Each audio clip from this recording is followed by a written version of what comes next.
Segundo Crônicas 20,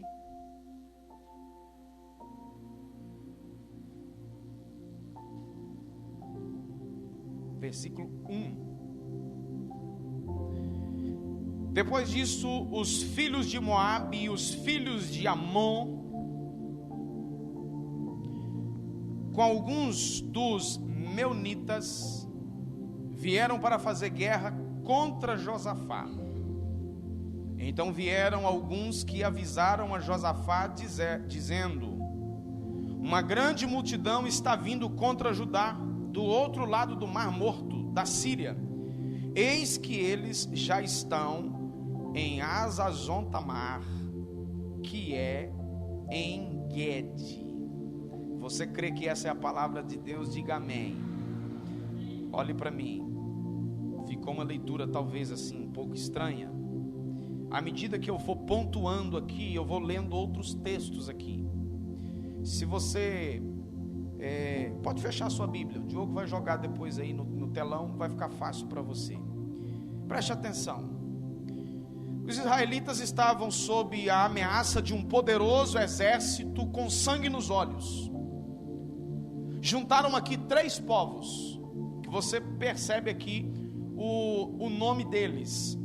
As traduções mais antigas dizem Moabitas, que é o povo descendente de Moabe, os Amonitas e também os Edomitas. 3 povos,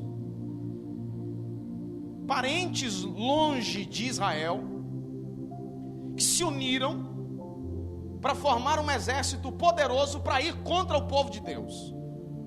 A ameaça de guerra era tão terrível que levou o rei Josafá a ficar atemorizado, ele ficou com medo.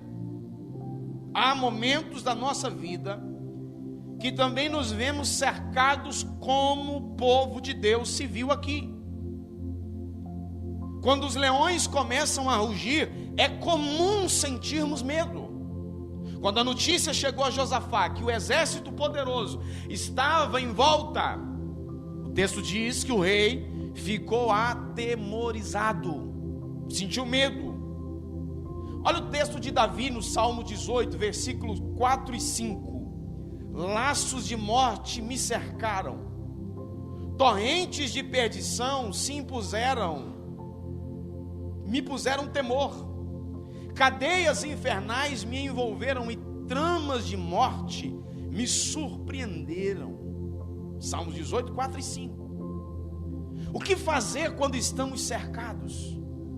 Porque, repito, há momentos da nossa vida que nos vemos cercados, ameaçados de todos os lados.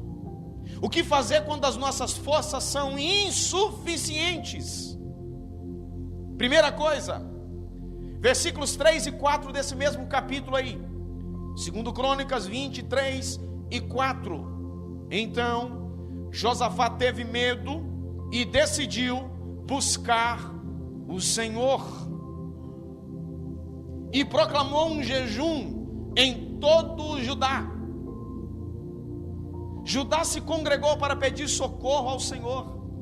Também de todas as cidades de Judá veio gente para buscar o Senhor. O que fazer quando estamos sofrendo ameaças? O que fazer quando estamos ameaçados? Busque o Senhor. Irmãos, não há mágica, não há um caminho mais curto, não há uma solução fácil. O que existe é a direção do Senhor. O caminho do Senhor às vezes nem sempre é o mais fácil, nem sempre é o mais curto. O caminho do Senhor às vezes é o mais longo. O caminho do Senhor às vezes é o mais difícil, todavia é o caminho que vai te conduzir ao lugar da bênção.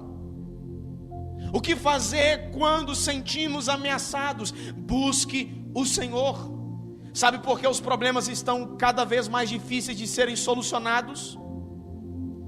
Sabe por que os fardos estão cada vez mais pesados, quase que insuportáveis? É porque você está tentando vencer tudo na força do seu braço. É porque você está tentando resolver tudo do seu jeito. Todavia, o servo de Deus vence as suas guerras de joelho. Contudo, além das ameaças individuais, dos problemas que enfrentamos, a igreja também está sob constante ameaça de esfriamento espiritual, das constantes heresias que rondam o nosso arraial, ameaça das ideologias malignas, do barateamento do evangelho promovido por uma liderança inconsequente e outras. São tantas ameaças. Todavia, irmãos, é hora de dobrarmos os nossos joelhos, entrarmos diante do Senhor em oração, clamarmos o Senhor. Esse é um tempo de quebrantamento, é um tempo de buscarmos o Senhor, é um tempo de buscarmos a direção de Deus para a nossa vida. Quando a igreja se prostra em oração diante de Deus para buscar a sua face, o caminho da restauração e do avivamento é aberto. Uma frase aqui de C.S. Lewis: há um céu aberto dentro de um quarto quando começo a orar.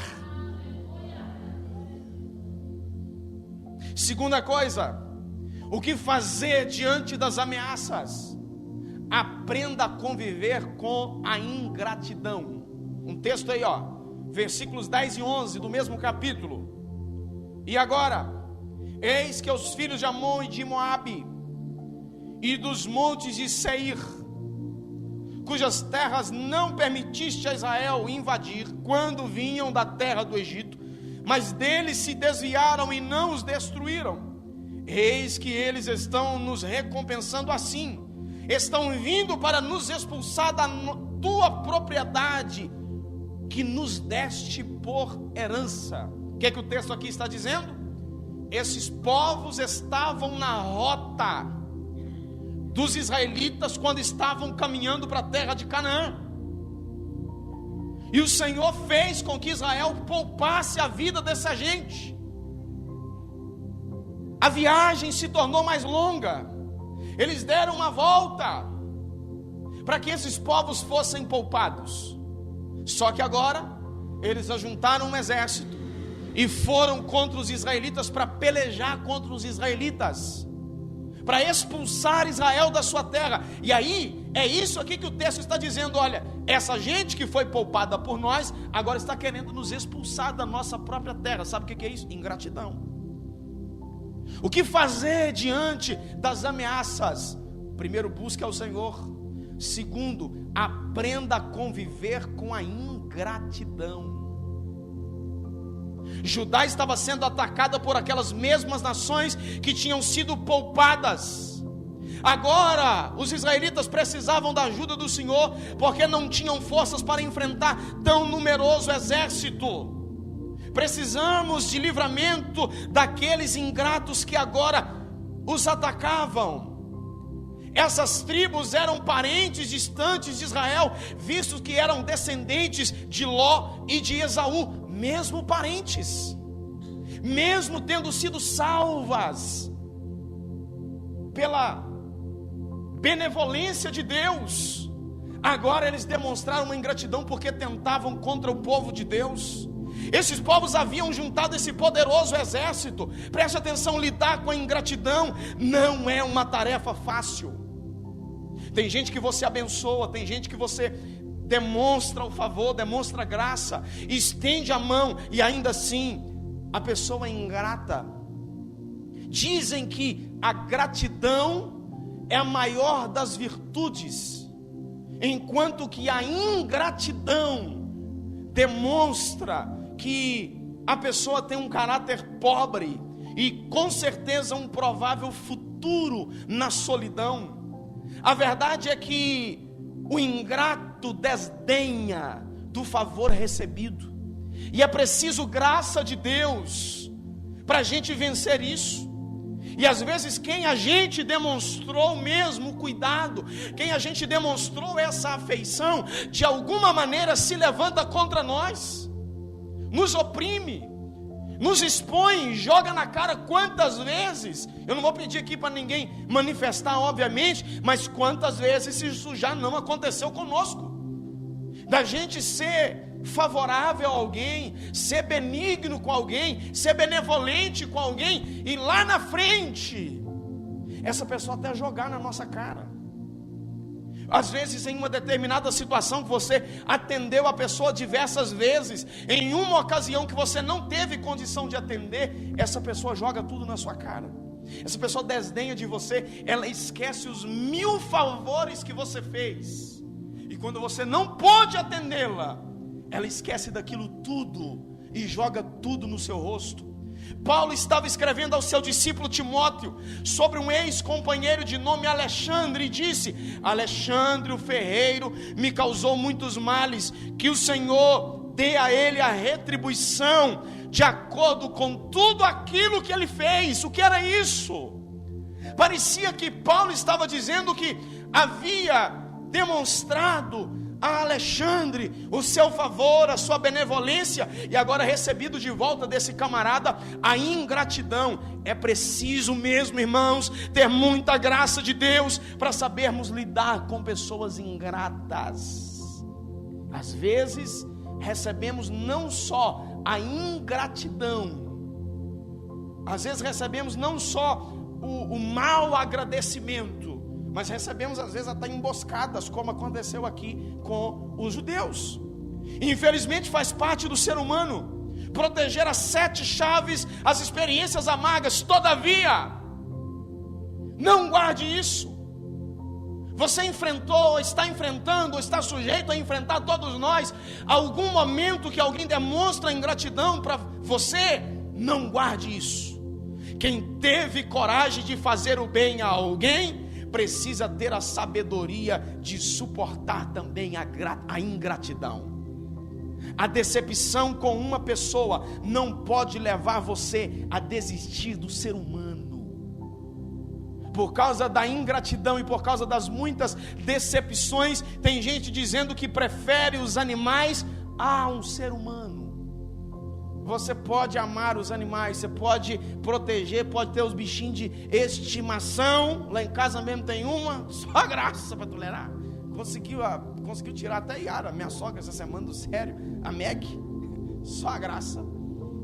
Quando falaram lá em casa assim que ia arrumar um cachorro, eu disse assim, ou eu ou o cachorro. Aí quando eu assustei, a cachorra estava lá dentro de casa. Eu falei, agora eu posso ficar? Eu não tenho para onde ir, fazer o quê? Vou correr para onde? Mas você não pode trocar o ser humano por um bichinho. Você não pode desistir das pessoas, ainda que alguém demonstre ingratidão com você, ainda que alguém te ameace, alguém que você foi tão favorável e alguém te ameaça. Você não deve perder o sabor de querer abençoar as pessoas, de gostar de gente. É muito comum a gente ouvir assim: olha, eu detesto gente, eu não gosto de ficar no meio de gente. Talvez devido às experiências amargas, devido às experiências ruins, mas nós precisamos gostar de gente. Afinal de contas, nós somos gente. Nós precisamos, o calor humano é que faz toda a diferença para nós. Se você recebeu a ingratidão de alguém que você abençoou, supere isso, vire a página, não desista das pessoas. Como conviver, como resolver, como trabalhar diante das ameaças? Primeiro, busca ao Senhor. Segundo, aprenda a conviver com a ingratidão. Terceiro, creia no livramento de Deus.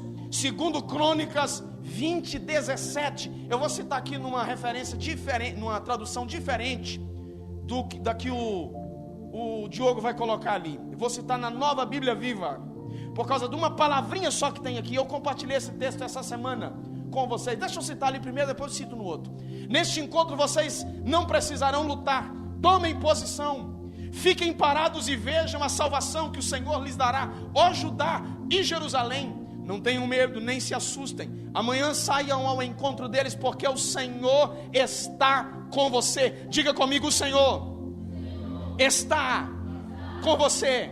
Fale para quem está na sua direita e na sua esquerda isso. Fale com voz de autoridade: o Senhor está com você. O Senhor está com você. Vou citar aqui na outra tradução: mas vocês não terão de lutar. Fiquem em posição de combate.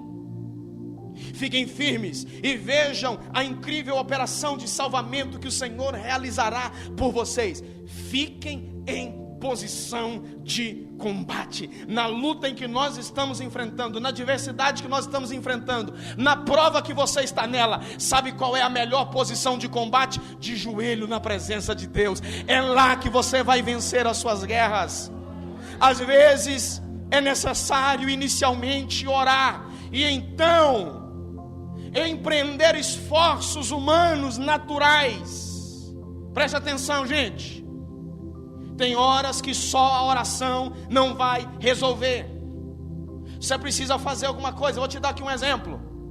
Você está desempregado, está pedindo a Deus para abrir uma porta de trabalho. Não vai adiantar você ficar levantando da cama meio-dia, 1h da tarde. Você precisa levantar cedo e bater lá na porta do empresário. Estou precisando de serviço, tem aí? Você precisa pedir ao Senhor, abra uma porta. Você precisa correr atrás, ir lá atrás dele. Não espere Ele te mandar um zap ou bater na sua porta lá te procurando. Eu vim aqui, você quer trabalhar? Deus falou comigo que você está orando. Não. Ore e vá lá buscar. Vai correr atrás. Às vezes é necessário orar e empreender o esforço natural para alcançar aquilo que nós estamos procurando. Mas existem guerras que necessitam de uma intervenção espiritual, e era essa aqui o caso. Esta foi uma palavra de encorajamento diferente daquilo que estava descrito no versículo 2 que nós lemos. Quando o rei Josafá sentiu medo, quando recebeu a notícia de que os inimigos estavam cercando a cidade, ele ficou com medo. Todavia agora, Deus levantou um profeta e disse: olha, fique na sua posição, porque essa peleja é o Senhor quem vai dar vitória a vocês. Vocês não vão precisar botar a mão em nada. Fique só olhando o que Deus vai fazer. Essa era uma peleja de Deus. Sabe qual que é o problema nosso, gente? É que às vezes nós queremos trocar os papéis. Nós queremos inverter os papéis. Aquilo que é para Deus fazer, nós é que queremos colocar a mão e fazer. E aquilo que é para nós fazermos, queremos que Deus faça. Uma máxima aqui que eu já disse isso muitas vezes e repetindo: aquilo que é para você fazer, você precisa fazer. Aquilo que é para Deus fazer, esteja certo que Ele fará. Com essa mesma certeza, esteja certo de que aquilo que é para você fazer, Deus não fará. É você quem tem que fazer. Nesse caso aqui, era Deus quem faria.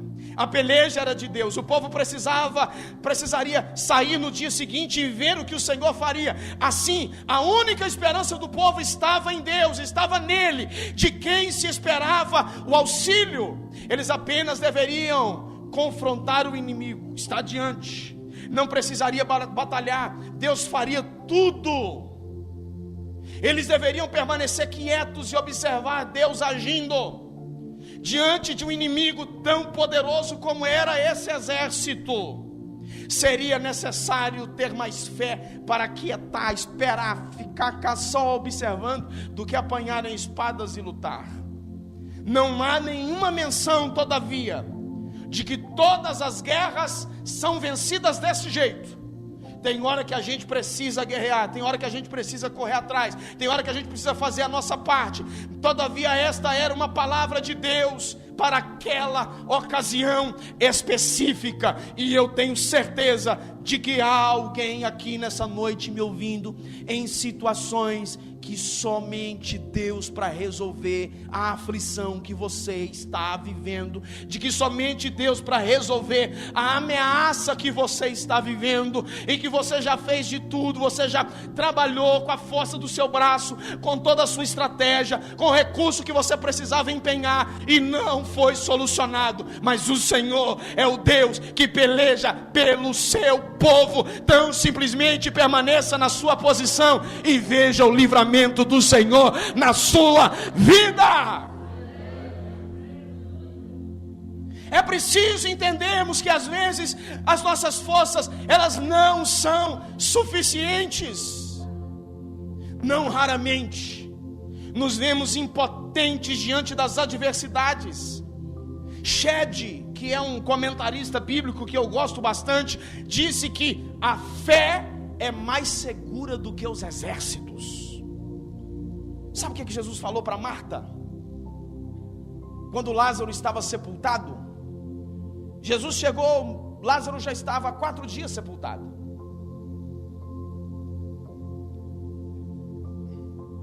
Por que Jesus chegou no 4º dia? Lembra que Jesus havia dito constantemente para os discípulos de que ele ressuscitaria no 3º dia? Havia uma crença entre os judeus em relação à morte de alguém, de que até o 3º dia essa pessoa poderia retornar à vida. Naquela época não tinha os recursos que se tem hoje para determinar se de fato a pessoa morreu ou não.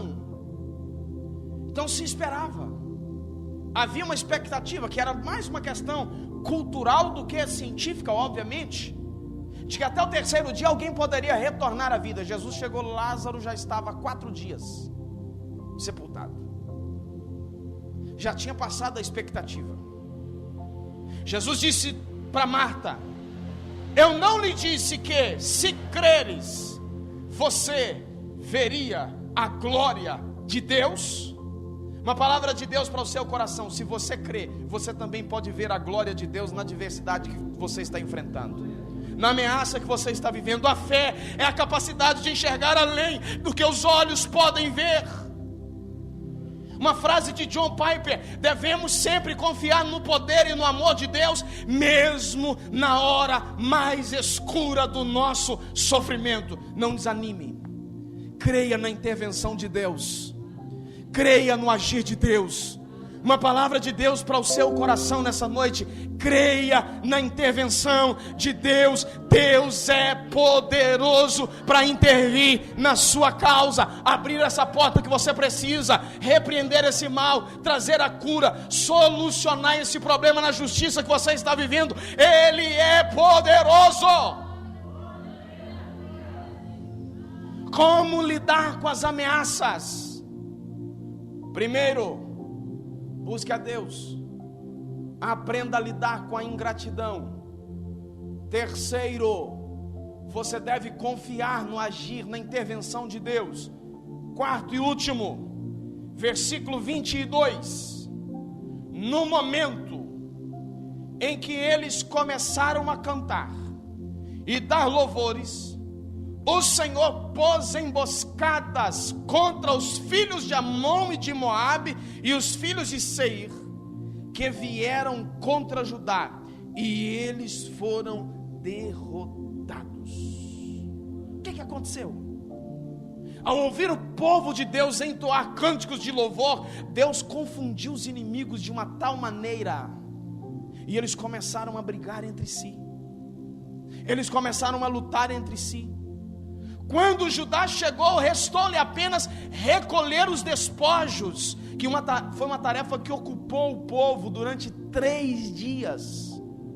Eles não apanharam em espadas, eles não lutaram, porque naquele dia Deus confundiu o inimigo. Uma palavra de Deus para o seu coração: faz assim como quem recebe. Deus é o nosso Deus que confunde o inimigo.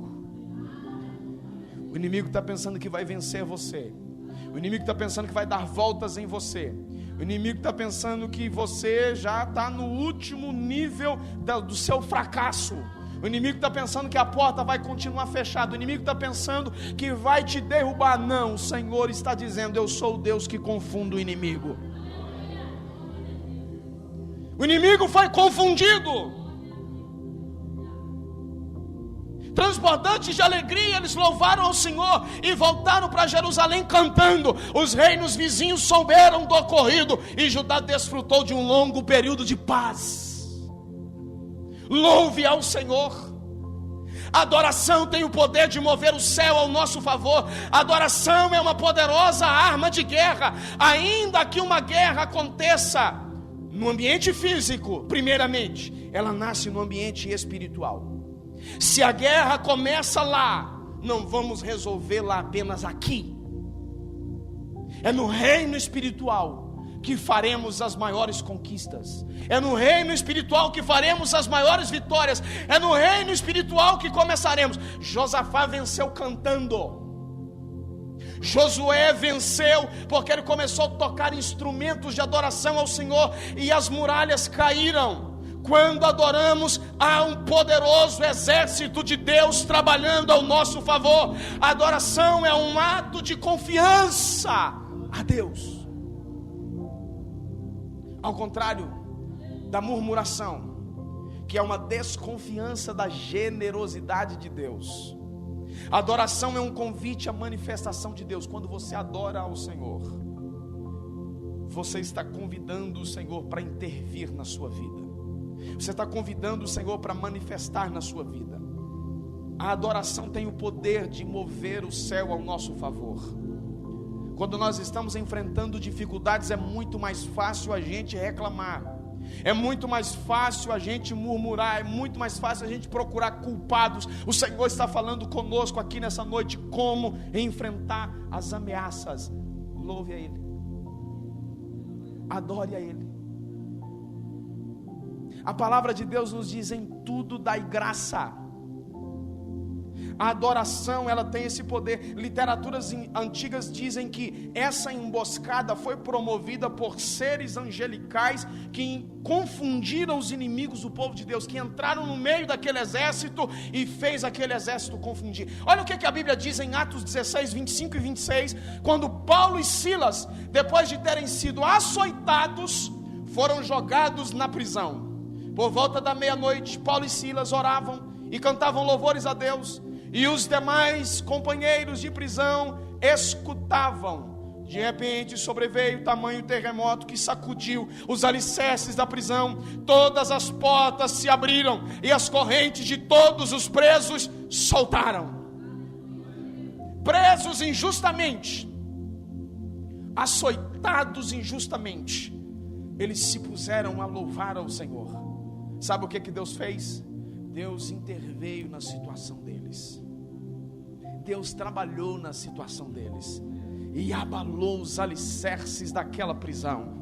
Oh, aleluia. Quando nos colocamos na posição de adoradores, quando adoramos ao Senhor, o Senhor abala os alicerces daquilo que nos prende, daquilo que nos limita, daquilo que nos atrapalha. Isaías 54:17: nenhuma arma forjada contra você prosperará, e você condenará toda a língua que quiser acusá-la em juízo. Esta é a herança dos servos do Senhor, e a sua justiça que procede de mim, diz o Senhor. Nenhuma ferramenta prosperará contra você, diz o Senhor.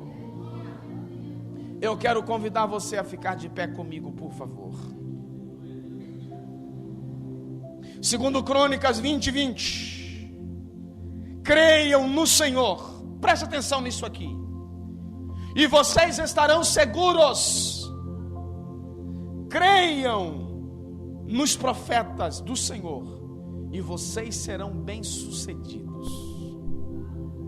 Tem uma outra tradução, essa é a corrigida. Nesse versículo aqui eu gosto mais da corrigida. Crede no Senhor vosso Deus, e estareis seguros. Olhe para mim, o que é que o texto está dizendo? A nossa segurança depende da nossa crença em Deus. O mundo caminha por um tempo assim de uma insegurança tão grande, em que as pessoas têm medo. Quem tem condições, e existem hoje os mais diversos meios, as mais diversas ferramentas tecnológicas, investem em equipamentos de segurança.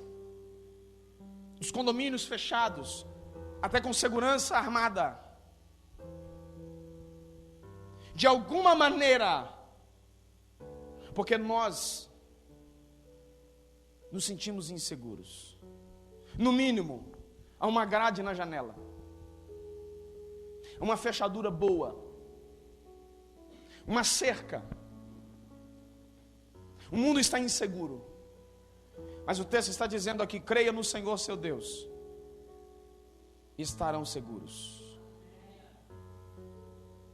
Aí na corrigida tem a parte final aqui do verso, que diz o seguinte: creiam nos seus profetas e prosperareis. A segurança depende da nossa crença em Deus. A prosperidade, que aqui não quer dizer finança, aqui está querendo falar de sucesso naquilo que você está fazendo. Aqui era a ideia da guerra. Deus falou com o povo: olha, creia em Deus, vocês vão estar seguros. Creia na orientação dos profetas, que a guerra vai dar certo. Vocês vão prosperar. O que vocês estão fazendo vai dar certo. Creia no Senhor vosso Deus e estareis seguros. Creia nos vossos profetas e prosperareis. Eu estou aqui como boca de Deus sobre a sua vida nessa noite para te dizer: creia nos vossos profetas e prosperareis. Vai dar certo em nome de Jesus. Não desista, não desanime, não abaixe a cabeça, não retroceda. O profeta de Deus havia dito que deveriam fazer isso. O resultado é que estariam seguros. Sabe o que Paulo diz em Coríntios, segunda carta, capítulo 10, versículo 14? Porque as armas da nossa luta não são carnais, mas poderosas em Deus para destruir fortalezas. Sabe o que é arma carnal? Alguém briga com você, o instinto carnal é você brigar de volta. Alguém te agride, o instinto é você agredir de volta. Alguém falou com você algo que você não goste, você vai falar algo de volta. Esse é o instinto carnal. É você revidar, não a altura. Esse revidar tem que empenhar força maior do que o ataque. Está aqui os comandantes, aqui o Júnior e o Diogo. Sargento Júnior e o delegado lá, o Diogo. Se alguém faz uma bobagem, se tem um problema com a malandragem, a polícia vai lá resolver. A incursão da polícia tem que demonstrar força maior do que a bobagem que a turma está fazendo para o problema ser resolvido. Essa é a estratégia. A estratégia natural é essa. Em termos espirituais, é você revidar com força maior. Só que o texto está dizendo: as nossas armas não são desse mundo. As armas da luta que você está enfrentando, do problema familiar, da dificuldade financeira, da porta fechada, problema da calúnia, problema da ofensa, não se resolve com armas naturais. Não se resolve com você falar o mesmo, caluniar do mesmo jeito, ofender do mesmo jeito, revidar do mesmo jeito. Se resolve com armas espirituais. Fique firme na presença de Deus. Busque o Senhor. Clame o Senhor. Creia no livramento de Deus. Amém, gente?